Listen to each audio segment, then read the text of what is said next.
sure whether that was a little lengthy to ribs about how I babble on, but anyway. Just before I bring up our next guest, which is going to be Ron Barr from the Trucking Association. Ron won't remember this story, but he told me once about his most recent encounter as a truck driver with the local constabulary. He was driving down Highway 7 one day in his dump truck, and the lights came on behind him, and he went, "Oh, damn, here we go again." So he pulled over like a good citizen. The constable walked up to the truck, climbed up on the fuel tank, and Ron rolled his window down. Well, about that time, a whole flock of flies got right in that constable's face. So he takes off that big sombrero they wear, and he's waving it all over the place. And Ron said, "Constable, it looks like those insects are causing you some kind of irritation."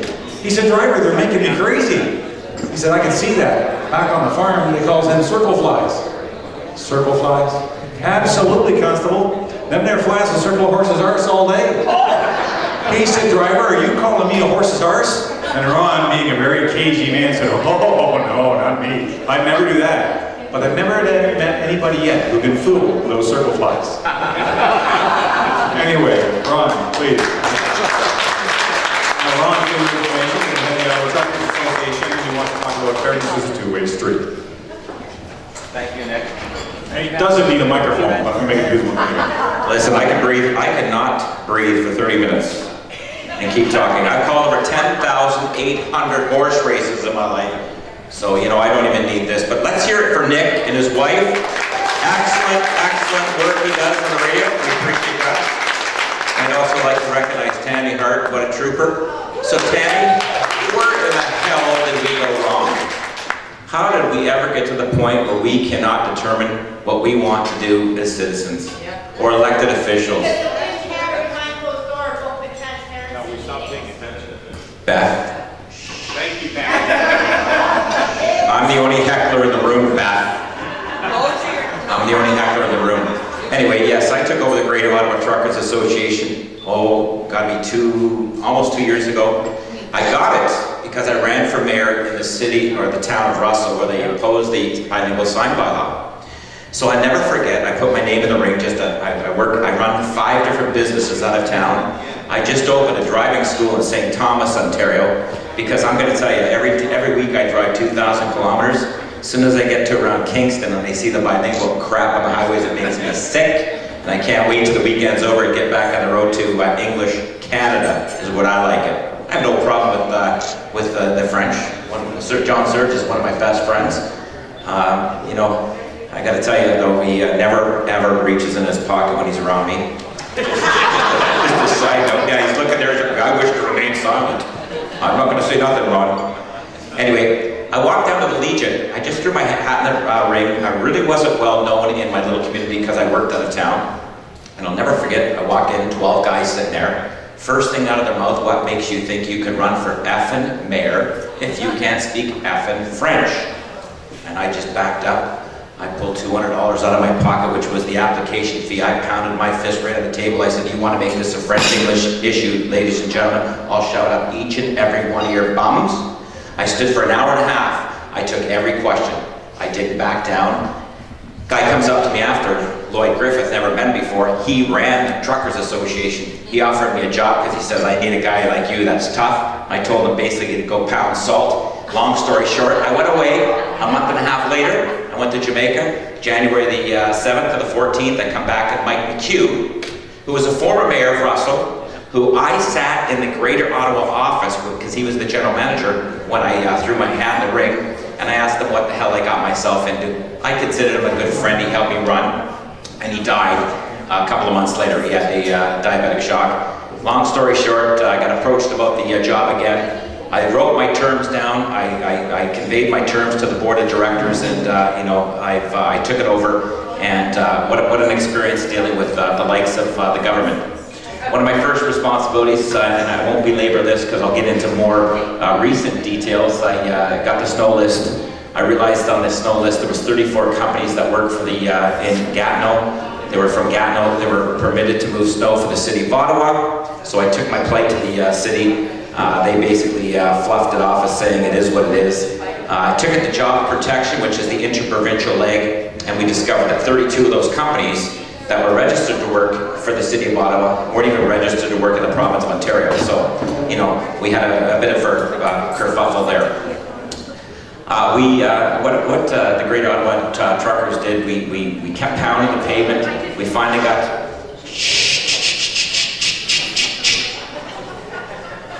My God, Nick, you gave me crap the other. You gave me crap over there. Get over here and go kick some butt. Tammy, what the hell happened? What the hell happened? Anyway, so I took it to all the PCs provincially. Finally got Jack McLaren to table a private member's bill called Fairness is a Two-Way Street. We blocked the bridge June the 12th. We had a great time doing it. Oh, hip check there. Holy gosh, jeez. Oh.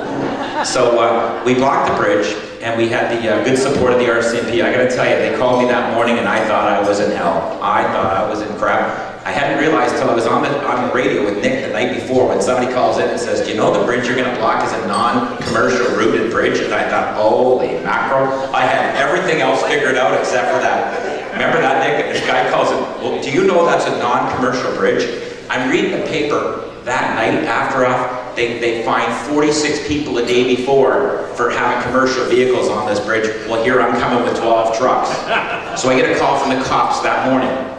Says, do you have permission? Do you have I said, no. I said, how much? What is the fine? Just give me it's $100 a truck. Just write a $1,200 check for me, because we're letting those trucks rolling, and we were committed we weren't going to get stopped. Long story short, we met up with the RCMP. We had 10 police cruisers on that bridge, and what they did is they said that they wanted us to do a good, peaceful demonstration, safe, and they assisted us. We had no problems, and we thanked them for that. That was a good little bit. We did that. We did that for theatrics, to make some noise, to kick it off. Subsequent to that, I've had many, many phone calls. I've had electricians call me, I've had unemployment people, I've had calls from Mr. Fleming over there saying, what are we gonna do, what are we gonna do? And like, what I always say to people when they call me, especially electricians, go get your electricians together and come march with us. I'm gonna tell you, Shirley Mosley, you know, I was at a rodeo the other day. I finally found somebody lower than the trucker is the rodeo guys, because they're quite the bunch. So basically what we've done since is I had put in front of me what was called the Discriminatory Businesses Practices Act, and what that basically means is anybody in Ontario cannot discriminate geographically, as well as, are we talking over there again? Mr. Fleming, would you please? Jeez, what the hell's going on now? Anyway, so they threw the Discriminatory Businesses Practices Act, in which what that means is they cannot discriminate geographically, which means, and it's been explained this simple by the City of Ottawa, that they cannot preclude somebody coming in from Quebec to work for the City of Ottawa.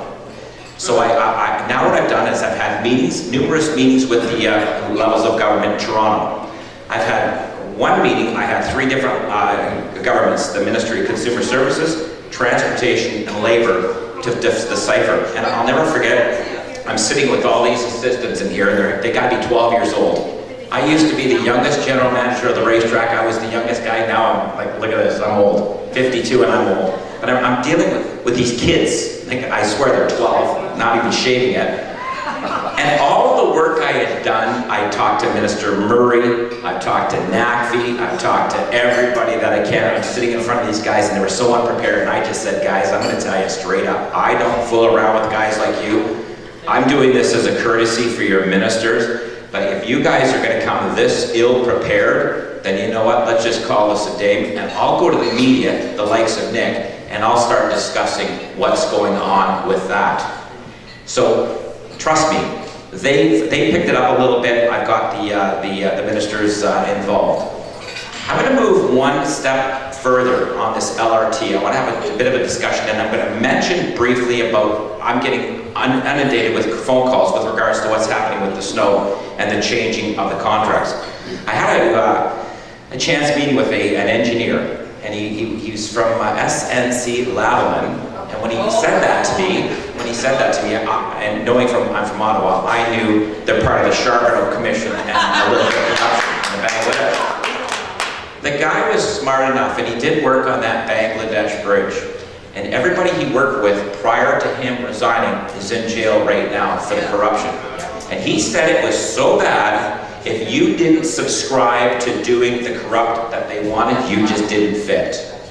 So he quits that, and then he becomes part of Ontario, Infrastructure Ontario. And he was part of the LRT here in Ottawa. And he says to me, he said, Ron, you have no idea how corrupt this LRT job. He said, that should have been done for half the price. He brought some issues to Minister Murray and basically got ignored and basically got isolated and basically got moved out. But he knows where the bodies are dug. And I basically had to tell him that night because I was in the throes of dealing with the snow and all that. I can't let that into my mind right now. But trust me, I'm going to follow up. Because what amazes me, Tammy, is why do we not have politicians in jail for doing what they're doing to us? They are absolutely ruining our country, our province, and our city. And yet, Tammy, why in the hell do we keep electing them? I'm going to run for council this year. I'm running for council. And my #1 mandate will be in my community is to protect English. Because now what they're doing is they're doing council meetings in French. You walk into my little community, that's all they do is service you basically in French. So what I'm going to do is I'm going to run, and the profile that I have now and the support I have in my community, I should be successful. And I'm going to put everybody on notice. You want to present something to me in French? I'm going to say no. I'm not going to support it. Because that's what's happening. I go to my council meeting now, and Sergio will know this, I can't even understand it. You'll have English people saying, we can't understand you, and they just walk right by it like that English person doesn't matter. So you know what? It's going to take people, it's going to take potential politicians like myself to say, you know what, enough is enough. If you want a project, and you don't appreciate the fact that I speak English, I'm going to say no, and I don't care if it's the best deal in the world, I'm going to say no on merit and on purpose. Because that's the way the country has gone. I'm dealing right now with the City of Ottawa. Everybody knows we had a great big fight with the City of Ottawa. They wanted to change the way the snow gets moved for the City of Ottawa. So Mayor Watson comes out, and I had a great big scrap with their office, a paramount scrap with their office. I threatened their office. I said I'd go to the media, etc. So Watson comes up with because he had the Auditor General's report and says we're paying $87